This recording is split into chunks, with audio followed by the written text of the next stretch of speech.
बहुत समय पहले की बात है। एक साहूकार के 7 बेटे और उनकी एक बहन करवा थी।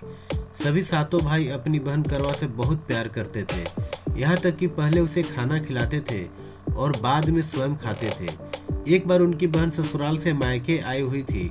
शाम को भाई जब अपना व्यापार व्यवसाय बंद कर घर आए तो देखा कि उनकी बहन बहुत व्याकुल थी।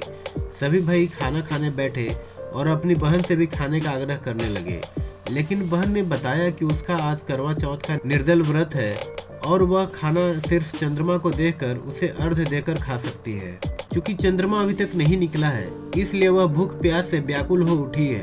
सबसे छोटे भाई को अपनी बहन की हालत देखी नहीं जाती और वह दूर पीपल के पेड़ पर एक दीपक जलाकर चलनी की ओट में रख देता है। दूर से देखने पर वह ऐसा प्रतीत होता है कि जैसे चतुर्थी का चांद उदित हो रहा हो। इसके बाद भाई अपनी बहन को बताता है कि चांद निकल आया है, तुम उसे अर्घ्य देने के बाद भोजन कर सकती हो।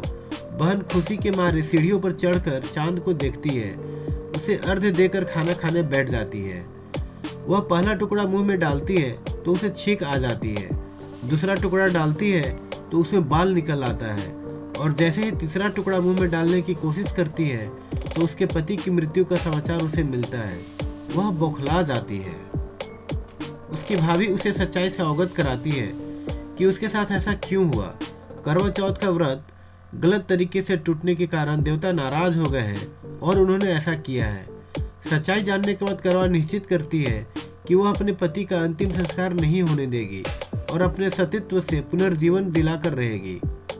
वह पूरे 1 साल तक अपने पति के शव के पास बैठी रहती है और उसकी देखभाल करती है। उसके ऊपर उगने वाले सुनीमा घास को वह एकत्रित करती जाती है। 1 साल बाद फिर करवा चौथ का व्रत आता है। उसकी सभी भाभियां करवा चौथ का व्रत रखती हैं। जब भाभियां उससे आशीर्वाद लेने आती हैं तो वह प्रत्येक भाभी से यम सुई ले लो, पिया सुई दे दो, मुझे भी अपनी जैसी सुहागिन बना दो, ऐसा आग्रह करती है। लेकिन हर बार भाभी उसे अगली भाभी से आग्रह करने का कह चली जाती है।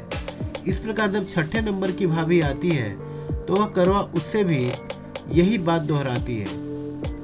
यह भाभी उसे बताती है कि चूंकि सबसे छोटे भाई की वजह से उसका व्रत टूट गया था, अतः उसकी पत्नी में ही शक्ति है कि वह तुम्हारे पति को दोबारा जीवित कर सकती है। इसलिए जब वह आए तो तुम उसे पकड़ लेना और जब तक वह तुम्हारे पति को जिंदा ना करे उसे नहीं छोड़ना। ऐसा कहकर वह चली जाती है। सबसे अंत में छोटी भाभी आती है। करवा उससे भी सुहागिन बनने का आग्रह करती है, लेकिन वह टाल मटोल करती है। इसे देख करवा उन्हें जोर से पकड़ लेती है और अपने सुहाग को जिंदा करने के लिए कहती है। भाभी उसे छुड़ाने के लिए नोचती है, खसोटती है, लेकिन करवा नहीं छोड़ती है।